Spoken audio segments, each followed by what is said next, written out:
Hello everyone. My name is Gurveen Kaur. I am lecturer at Praveen Patil College of Diploma Engineering and Technology. We are going to start with the third chapter of environmental studies. We have already completed the first two chapters. The name of this chapter is Ecosystem and Biodiversity.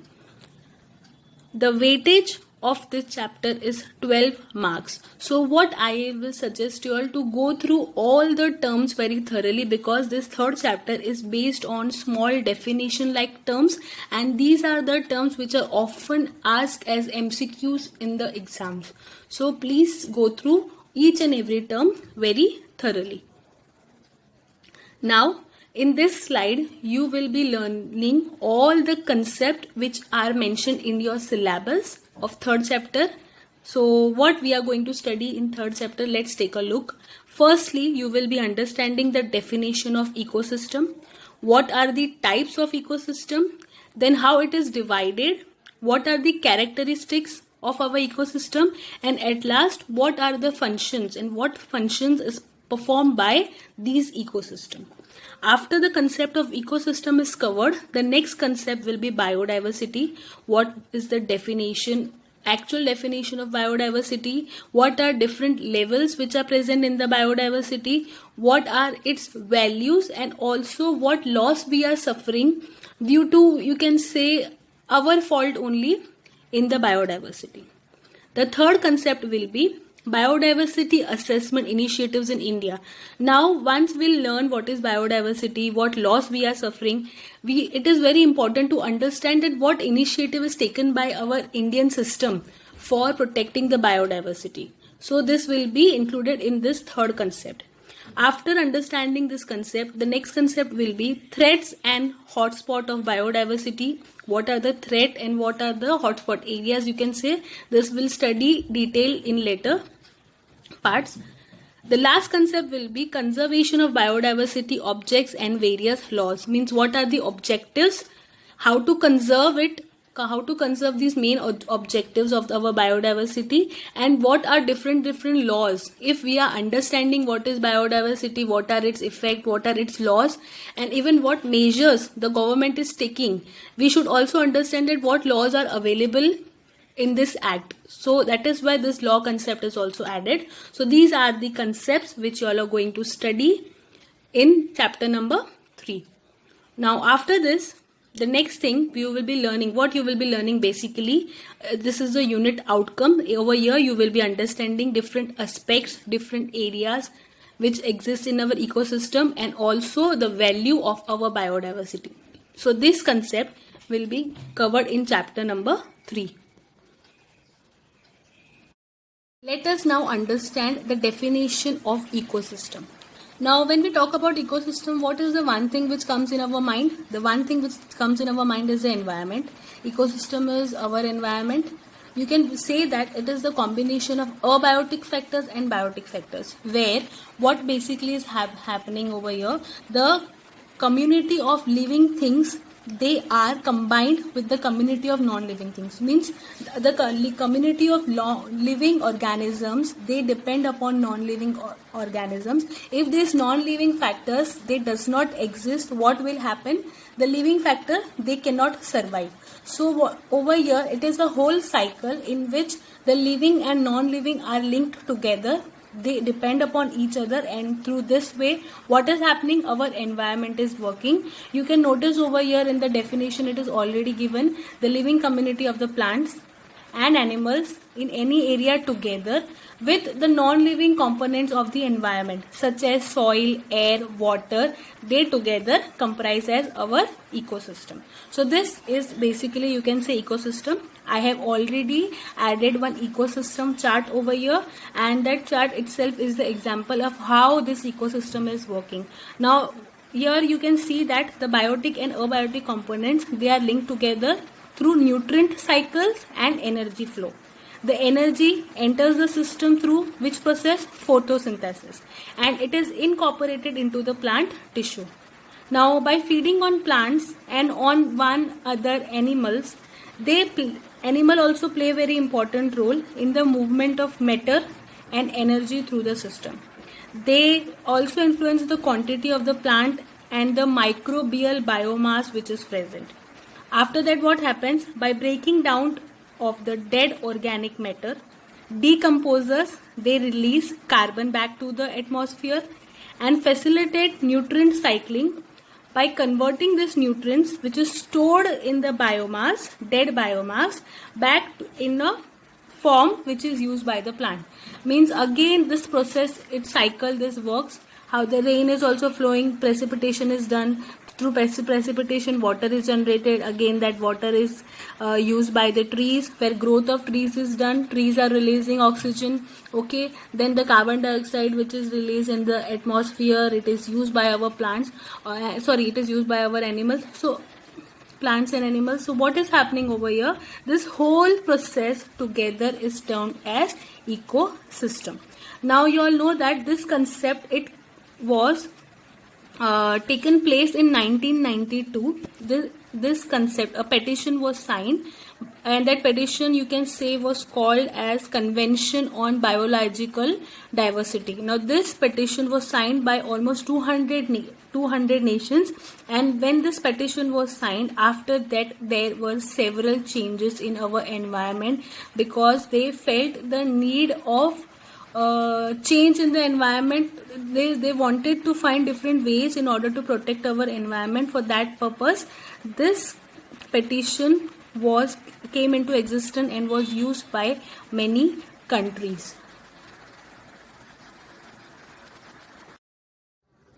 The next part which you will be studying now is the type of ecosystem. Okay, so here you will be studying different divisions of the ecosystem. Now let me clear you all one thing, that there are many ecosystems in the world. These ecosystems, they depends upon different factors. Different abiotic component present in different areas leads to different ecosystem. Not all the ecosystem are same. It depends upon certain factors. Okay, so let's study the structure of what a ecosystem is. These are the concepts which we have already covered, so we'll just go through what it can be a reminder for you all. This everyone knows. Okay, so the type of ecosystem can be, first one is the natural ecosystem, second one is the artificial or man-made ecosystem. Now in natural ecosystem is again divided into two categories. The first one is the terrestrial category, second one is the aquatic category. Now terrestrial category. Terrestrial ecosystems are the ecosystem which are based on land. One example which I can give you all, we have done completed with the second chapter. In second chapter, in the forest resources part, I have covered different types of forest which are present in India. Over there we learned 5 types. Okay, evergreen, semi-evergreen, deciduous forest. Okay, that was also divided into dry deciduous, wet deciduous, mountain forest, swamp. All the different categories which we studied in forest, you can say, are example of terrestrial ecosystem.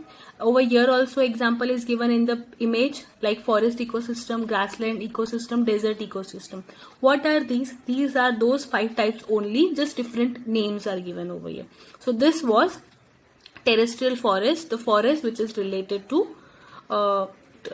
terrestrial ecosystem, which is related to land. Okay, the next one is aquatic ecosystem. Aquatic ecosystem is based on water, or you can say related to water.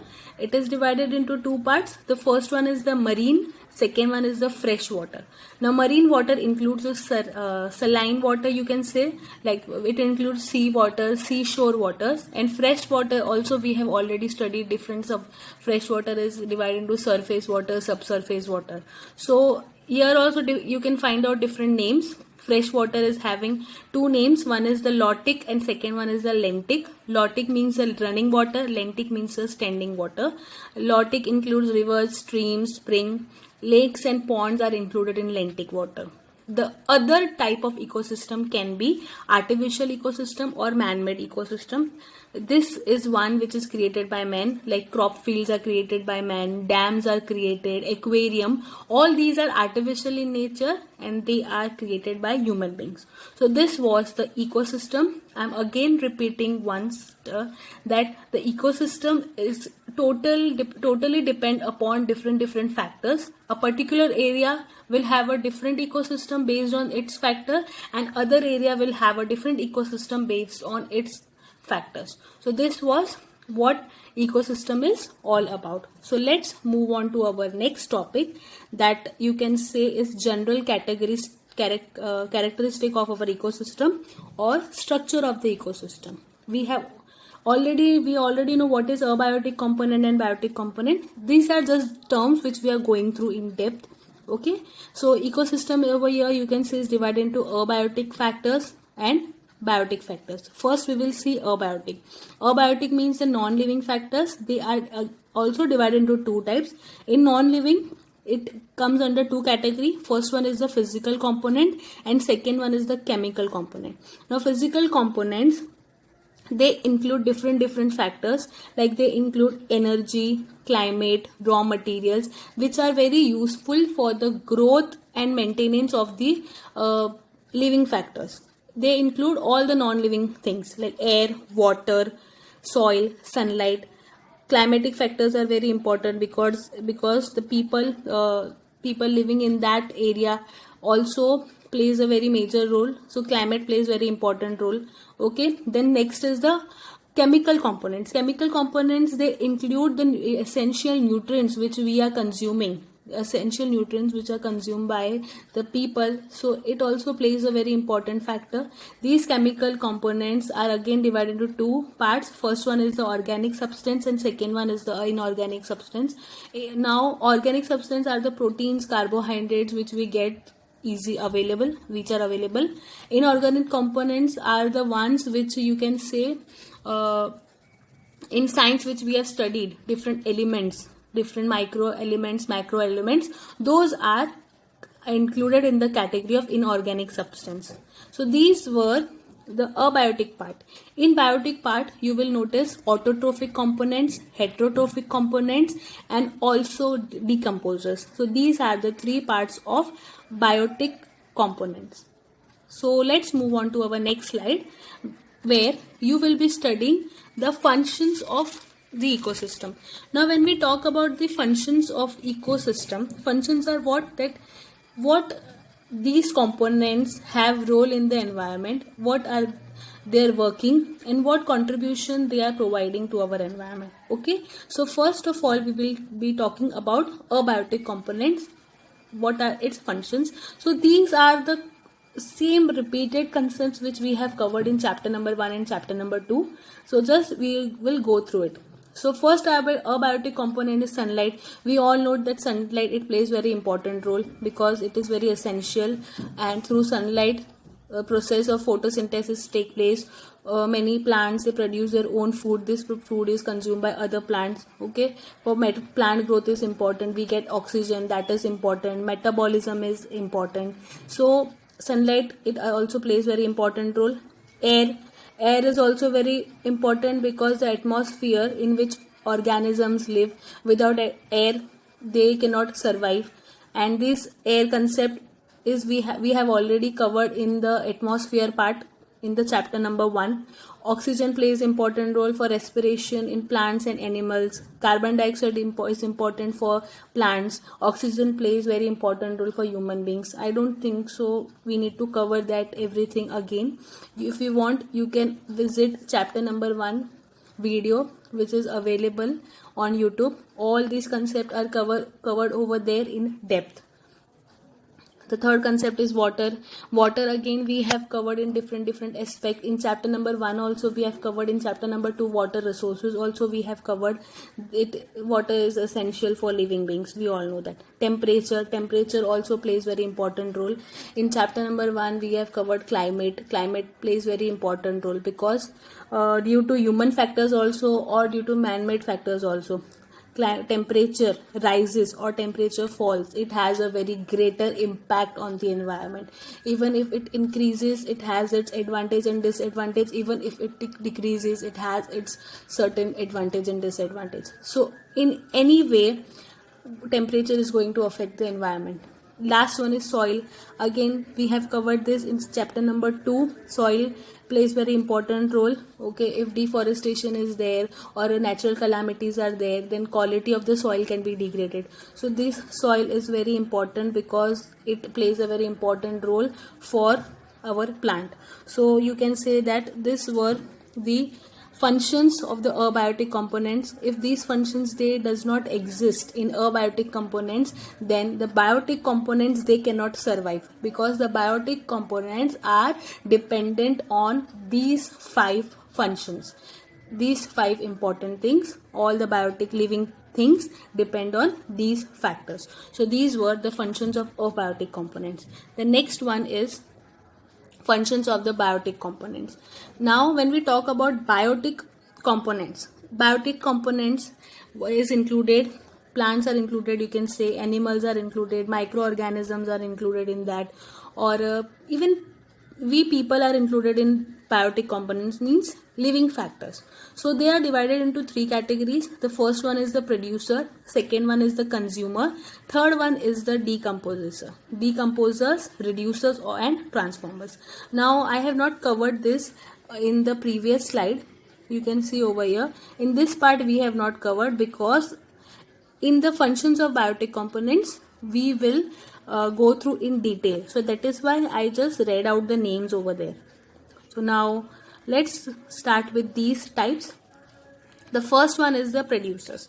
Now the producers, they are called as autotrophic element. Why they are all called autotrophic element? Because they are self feeders. Okay, now these are, you can say, living organisms that take energy from sunlight and they use it to transform carbon dioxide and oxygen into sugars. Okay, they are used for green plants, you can say, for the process of photosynthesis. They take place with the help of these producers only. Over here what is happening, the energy of sun is used in the process in which carbon dioxide is assimilated, and then you can say light energy is converted into chemical energy, and the whole process takes place over here. Okay, then like example can be plant, algae. These are what? Producers. They basically produce their own food. That is why they are called as autotrophs.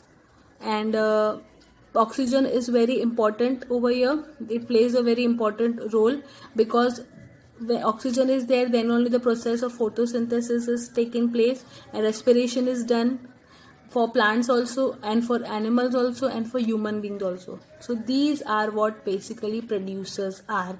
Again I am repeating, the ones which are responsible for creating their own food are called as producers. Let's move on to the next part, that is consumers. So consumers are, you can say, the people or living members of the ecosystem which are consuming the food created by producers. In short, you can say consumers depend for food on producers. Okay, so over here also different categories available. Animals are included in this category also. So different categories are consumers of the first orders or primary consumer, consumer of the second order or secondary consumer, consumer of the third order or tertiary consumer, and last is the parasites, scavengers and saprobes. So these are the 4 categories of consumer. It means these are the factors which depends upon other factors for their food. So let's study these 4 types. First one is the primary consumer. Primary consumer are also called as first order consumer or herbivorous. Okay, they depend for their food on producers or green plants. Okay, example is given over here: insect, rodent, rabbit, deer, cow, buffalo, goat are some herbivorous animals in the terrestrial ecosystem, means on the land ecosystem. They depend upon other producers for their food.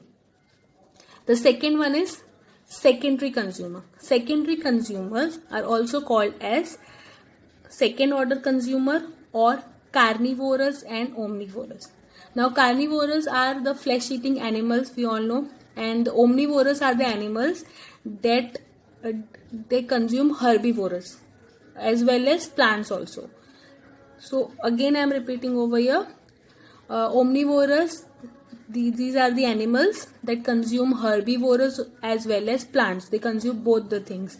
Example can be sparrow, crow, fox, wolves, dog, cat, snake, etc.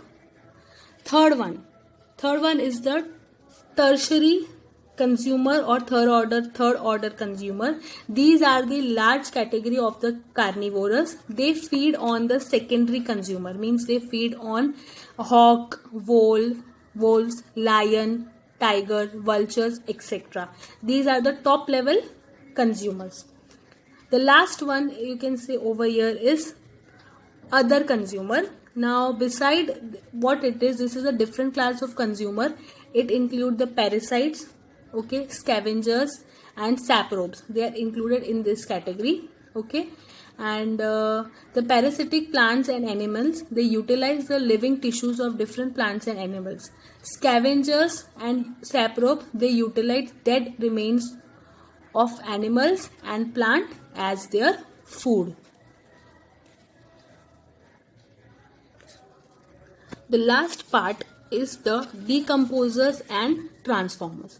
Now decomposers and transformers are, you can say, the living organisms of the ecosystem. What they are doing over here, it constantly decomposes the organic substance in dead organism and derive food and energy from them. Some example can be bacteria and fungi. Now what basically happens over here, decomposers, they attack the dead bodies of the consumers and producers, okay, mean plants and other animals. They are attacking these bacteria and fungi, they are attacking the bodies of plant and animals, and then what happens, then degrading of the organic substance takes place. Means once they attack the food, animals or bodies of plant, they start to decay. All these other factors, they start to decay, they start to rot, okay. And once it starts to rot over here, the complex organic substance, they are converted into simpler compounds, which were complex organic substance, they are now converted into simpler compounds. After that, now transformers comes into the picture. Now what these transformers do, now they convert this simple organic matter into inorganic forms. Once it is converted into inorganic form, they are again reused by the producers. Means this is a structure. What is happening over here? Fungi, bacteria, they are attacking the dead bodies of plants and animals. Once they attack the dead bodies, it begins to decay or it begins to rot. When it begins to rot, all the complex matter which was present over there, it is converted into simpler form, and then this simpler form is converted to its natural form, or you can say it is converted into the original form, and then again this original form is reused by the producers. So this is a cycle which takes place. All these factors are interrelated to each other, so it comes to an end, and from that end it again start, and the whole procedure of the ecosystem takes place. So you can say this is whole a loop, and it works in a loop. So this was decomposer and transformer. Over here we have completed overall what an ecosystem is, what we have learned in ecosystem till now. What was ecosystem? Definition we have learned. When it was started, that we have covered over here. Then we studied different categories, general characteristics we studied, and what is the function of ecosystem, the two types we studied over here.